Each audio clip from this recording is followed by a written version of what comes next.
이 시간 우리 함께 볼 말씀은 예레미야 32장 6절부터 15절까지의 말씀입니다.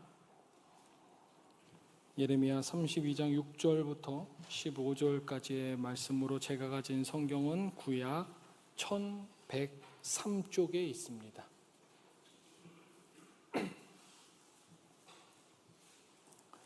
다 찾으신 줄로 알고 우리 한 절씩 교독하도록 하겠습니다. 제가 먼저 읽겠습니다. 예레미야가 이르되 여호와의 말씀이 내게 임하였느니라 이르시기를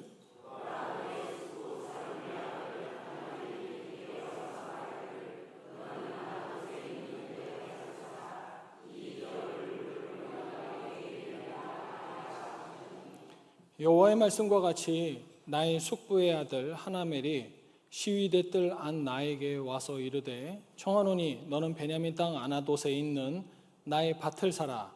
기업의 상속권이 내게 있고 물을 권리가 내게 있으니 너를 위하여 사라 하는지라. 내가 이것이 여호와의 말씀인 줄 알았으므로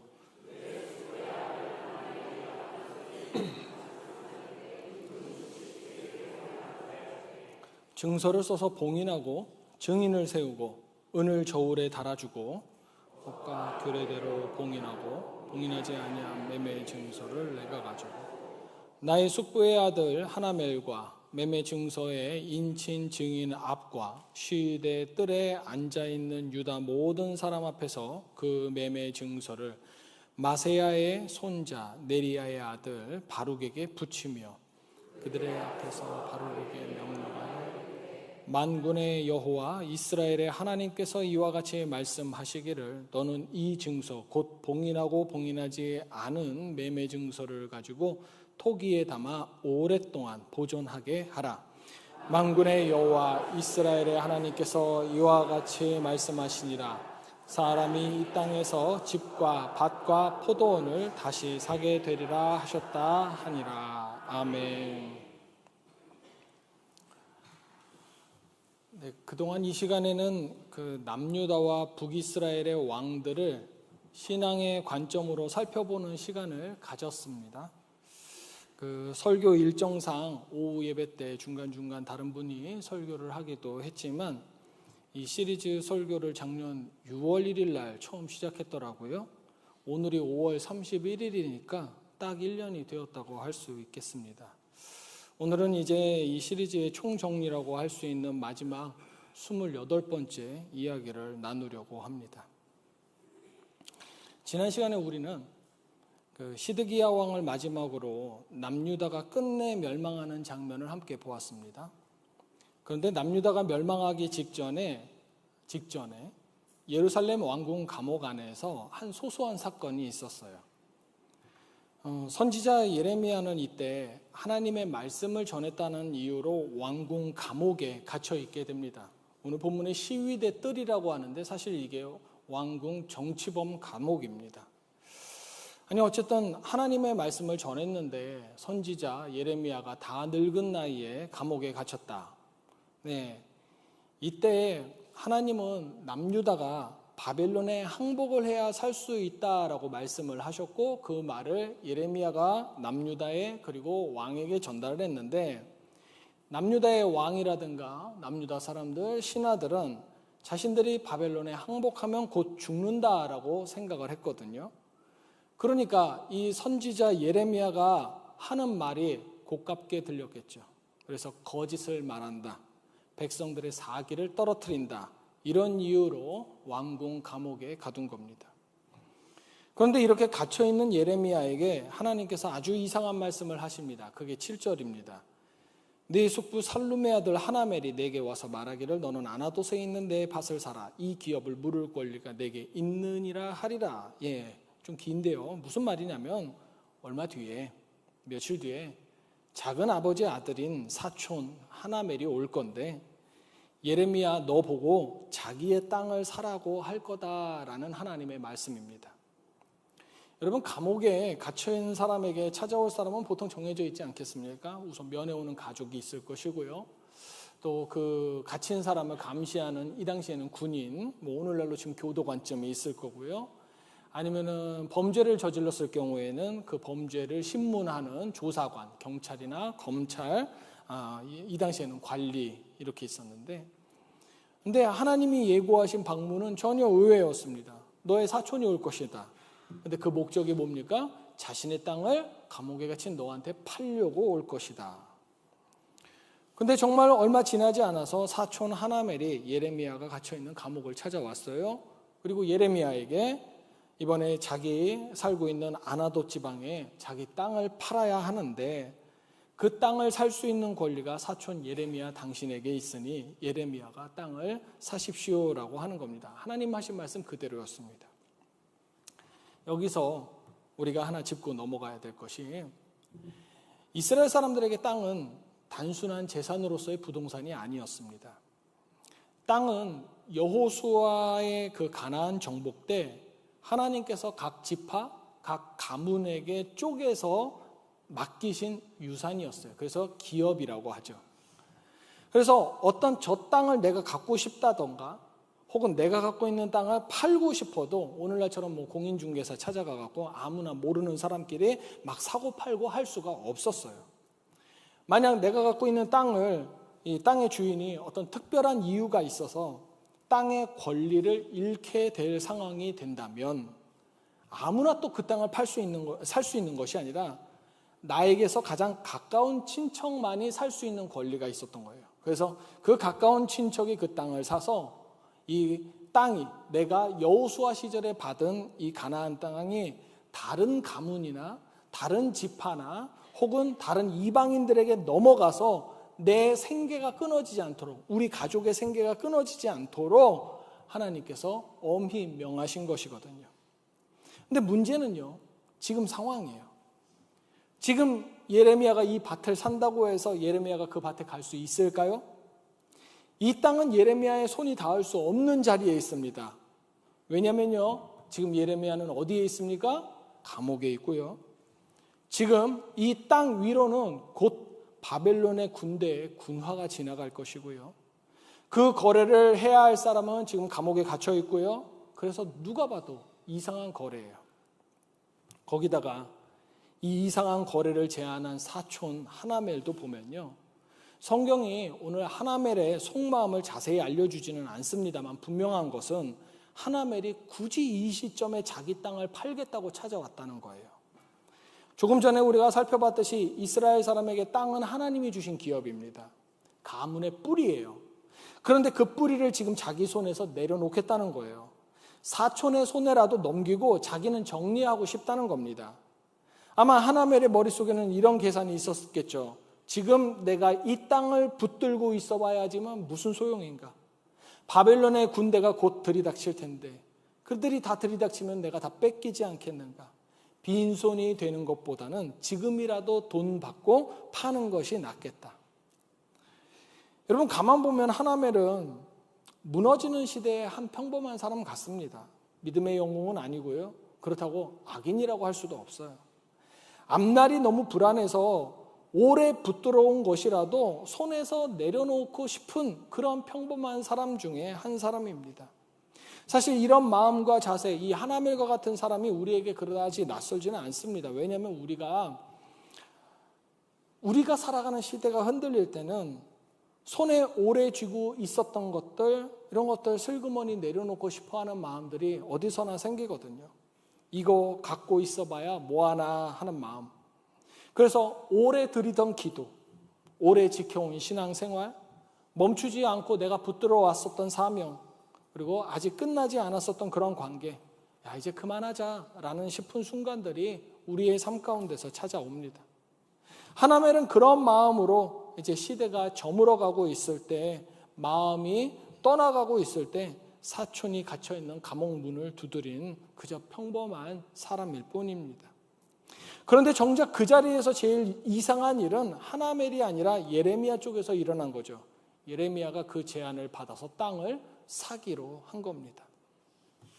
자, 거래가 시작됩니다. 그런데 성경은요, 이 거래 장면을 굉장히 자세하게 기록해요. 오늘 우리가 본문에서도 보기는 했지만 사실 본문과는 달리 히브리어 원문은 되게 세밀하게 기록이 되어 있습니다. 값은 은 17세겔이래요. 일하는 사람 1년 정도의 품삯으로서요. 결코 적은 돈 아닙니다. 그리고 예레미야는 그 돈을 그냥 건네는 것도 아니고요. 야, 이쯤이면 한 1년치 연봉 될 거야. 요쯤이면 땅값 될 거야. 이러지 않고요. 저울을 가져오게 돼요. 그리고 은을 한 조각씩 올립니다. 추를 맞추고 저울대가 평형을 이룰 때까지 정확하게 17세겔 이거를 맞춰요. 그리고 매매 증서를 2통을 씁니다.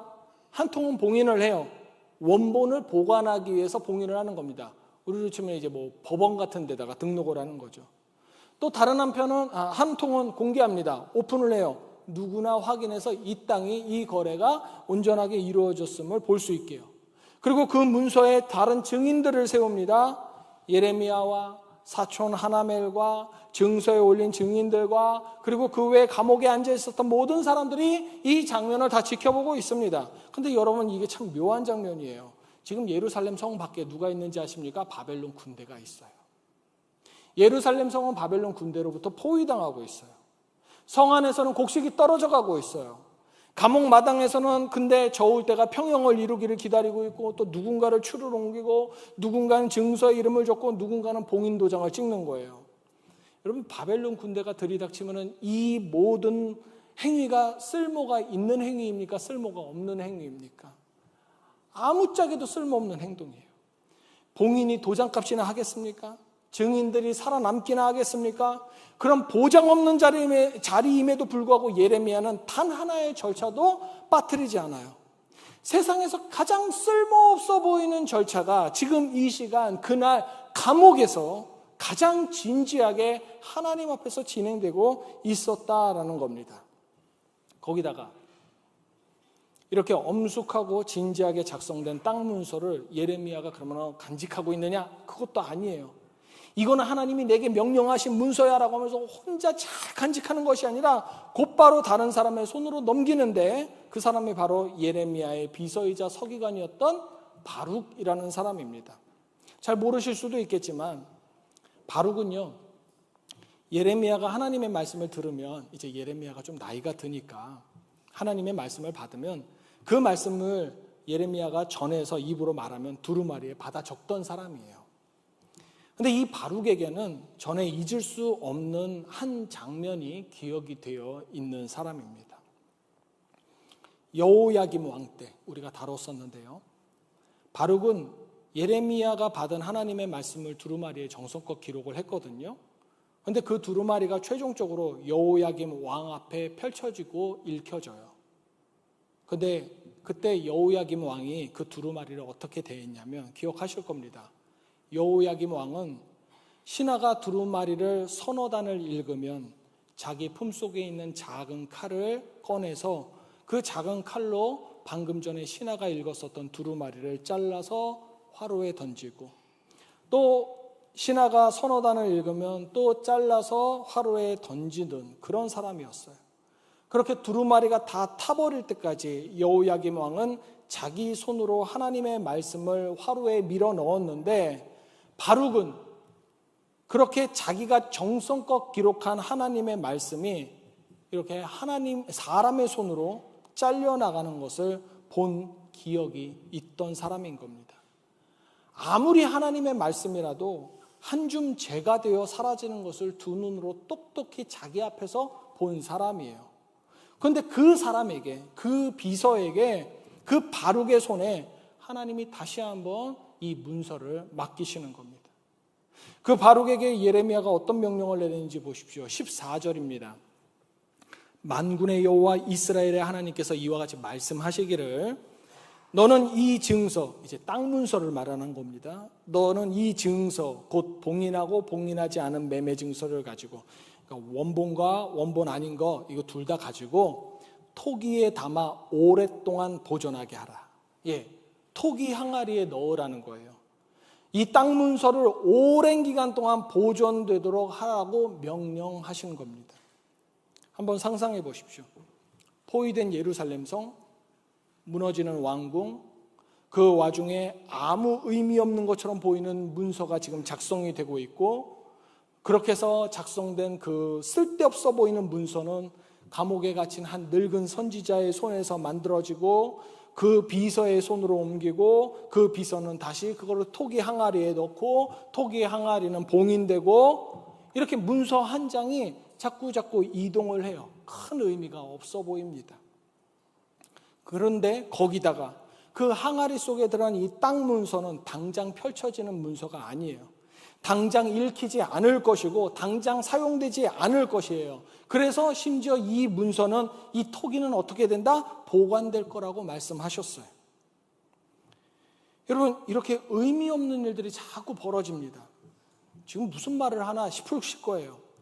그럼 이쯤 되면 우리도 한 가지 묻고 싶어지는데, 예레미야는 이 모든 자신이 한 일의 의미와 과정, 이 과정의 모든 의미를 정말 다 알고 한 것일까요?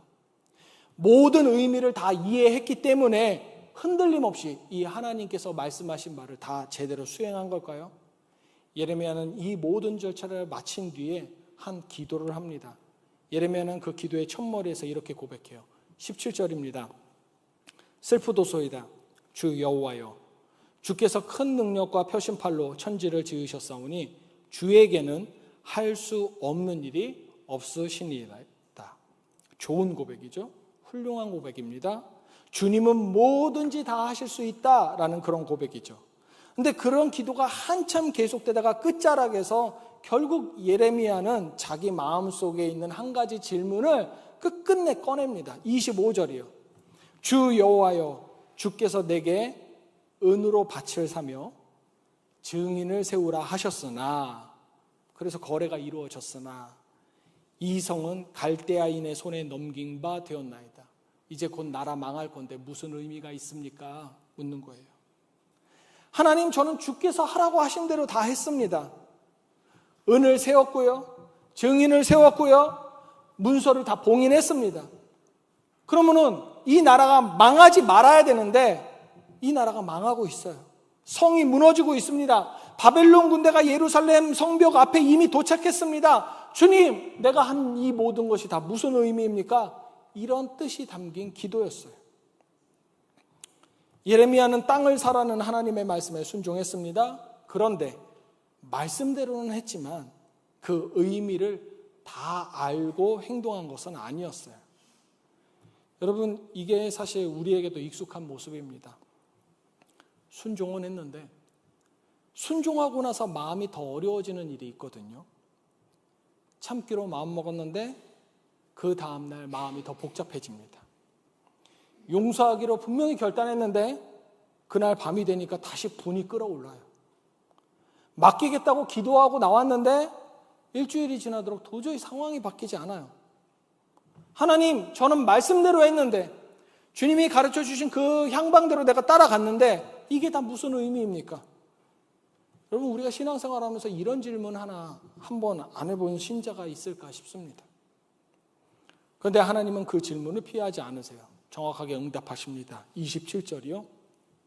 나는 여호와요, 모든 육체의 하나님이라. 내게 할 수 없는 일이 있겠느냐? 여러분 잘 들어보세요. 예레미야가 방금 17절의 기도에서 마지막에 이랬잖아요.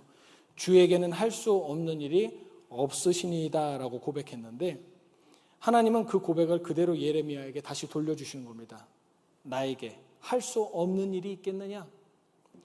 이건 마치 하나님께서 이렇게 예레미야에게 말씀하시는 것 같아요. 예레미야야, 네가 방금 입으로 고백한 그 능력의 하나님이 누구냐?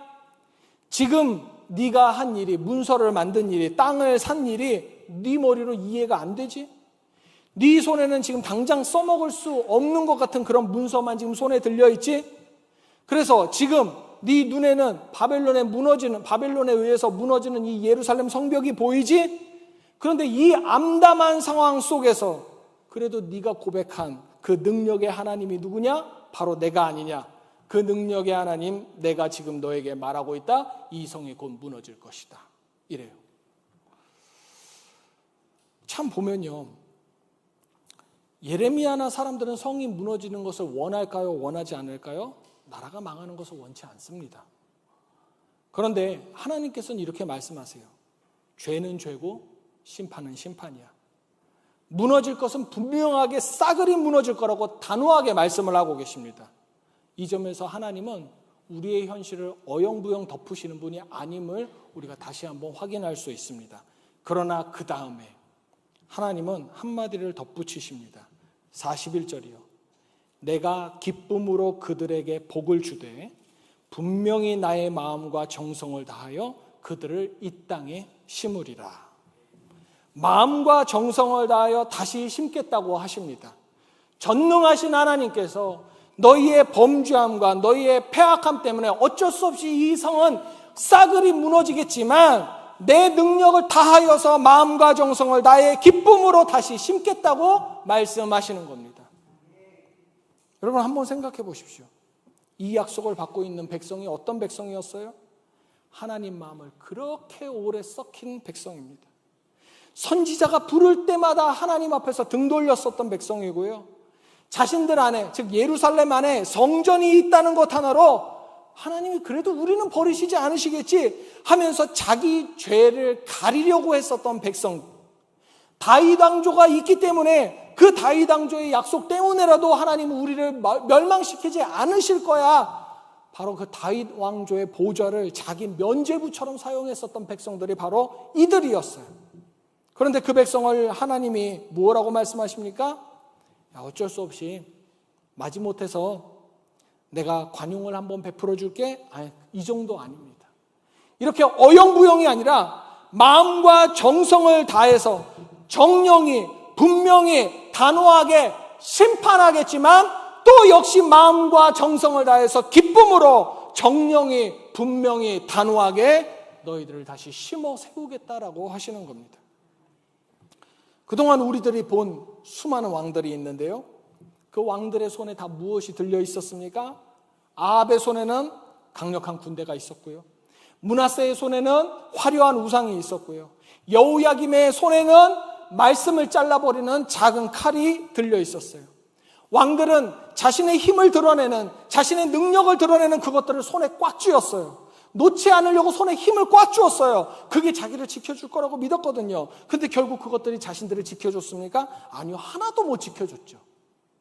화려한 군대도, 우상도, 돈도, 왕자도, 외교술도 결국 그들의 손에서 다 빠져나갔어요. 그런데 이 모든 왕들의 이야기가 끝난 자리에서 이제 바벨론에 드디어 남유다마저도 멸망하려고 하는 바로 그 직전의 자리에서 하나님은 한 늙은 선지자의 손을 통해서 무엇을 남기시냐면 아무도 가치를 찾을 수 없는, 당장 사용되지 않을 것 같은 땅 문서 한 장을 남기시는 겁니다. 당장 쓸 수 없는 약속, 당장 쓸 수 없다는 것을 더욱더 보여주시기 위해 아예 그 문서를 토기 항아리에다가 담아서 마치 타임캡슐처럼 땅속에 묻어 보관하라고 하시는 겁니다. 여호야김의 손은 그 말씀, 하나님의 말씀을 잘라서 불에 던졌지만 하나님의 손, 하나님의 말씀은 그 약속을 항아리에다가 담아 보관하시기로 하십니다. 왕들이 꽉 쥐었던 것은 다 사라졌지만 항아리에 담긴 그 약속은 오래도록 보존될 거라고 약속하십니다. 이게 분열왕국 시리즈의 마지막 장면이나 마찬가지입니다. 한 번 더 생각해 보시죠. 그 항아리가 정말 예레미야 한 사람의 항아리이기만 했을까요? 오늘 이 자리에 앉아있는 우리 손에도 그런 항아리가 하나씩은 있지 않을까 싶습니다. 오랫동안 기도드린 기도 제목인데 아직 응답이 없는 항아리. 받은 말씀인데 이거 어떻게 풀어야 될지 모르겠는 그 말씀의 항아리. 분명히 내가 주님 앞에 부르심을 받은 것 같은데 어디로 가는지 보이지 않는 그 항아리. 회복되어야 될 관계인데 그거 아는데 아직 돌아오지 않는 사람을 기다리는 항아리. 설명되지 않는 상처를 갖고 사는 그 항아리. 여러분, 우리가 당장 열 수 없는 그 항아리들이 우리의 인생 가운데 누구나 있으리라 믿습니다. 당장 쓸 수도 없고 당장 펼쳐 보일 수도 없어서 답답한 항아리들이요. 그런데 주님이 우리 속에 심으신 그 인생 속에 있는 그 항아리가 잊혀진 항아리는 아니라는 겁니다. 깨진 항아리는 더더욱 아닙니다. 폐기된 항아리도 아니죠. 무엇보다 우리 하나님께서 마음과 정성을 다해 나의 삶 가운데서 보관하고 계신 항아리라는 겁니다. 성이 무너져도, 성벽이 불타도, 왕국이 끝나도, 내 삶이 끊어지는 것 같아도, 내 재산이 모두 다 날아가는 것 같아도 그 항아리만은 깨지지 않습니다. 하나님께서 나에게 심어두신 약속만큼은 사라지지 않습니다. 하나님은 그 약속을 말씀하신 대로 하나님 그 전능하신 능력으로 마음과 정성을 다해서 나의 항아리를 지켜주시는 분이십니다. 지난 1년 우리는 28번에 걸쳐 왕들의 이야기를 따라왔는데 그 가운데서 우리는 왕들의 흥망성쇠를 보았고 무엇이 한나라를 지키고 무엇이 한나라를 무너뜨리는지 보았습니다. 그리고 오늘 무너지는 그 도성 한복판에서 포위된 왕궁의 감옥들에서 한 늙은 선지자가 참 초라한 것들만 있네요. 그렇죠? 가장 쓸모없어 보이는 문서 한 장을 토기 항아리 하나에 담는 그 장면을 보게 되고 그것이 남유다의 마지막 장면입니다. 여러분, 우리는 폐허 위에서 사는 사람들이 아닙니다. 손에 잡히는 것을 다 잃은 빈손의 사람들도 아닙니다. 우리는 하나님이 전심을 다해서 지키고 기쁘게 심어두신 항아리를 품고 살아가는 사람들입니다. 오늘 다 열리지 않을 수 있습니다. 그러나 그것이 끝이 아님을 기억하기를 원합니다. 오늘 다 그 항아리의 존재가 이해되지 않는다 할지라도 하나님이 우리를 잊으신 거 아닙니다. 우리가 설사 폐허 속에서 사는 것 같이 느껴진다 할지라도 결국은 항아리를 품고 지금 살아가고 있다는 것을 우리는 알고 있습니다. 저와 여러분의 손에 들려있는 그 여러 약속의 항아리를 부디 깨뜨리지 마시고 믿음 갖고 의심하지 마시고 하나님의 그 전능하신 마음과 정성으로 다 해서 지키시는 그 약속을 끝까지 품고 폐허 위에서도 흔들리지 않는 한 사람 한 사람 되시기를 주님의 이름으로 간절히 축원합니다. 기도하겠습니다.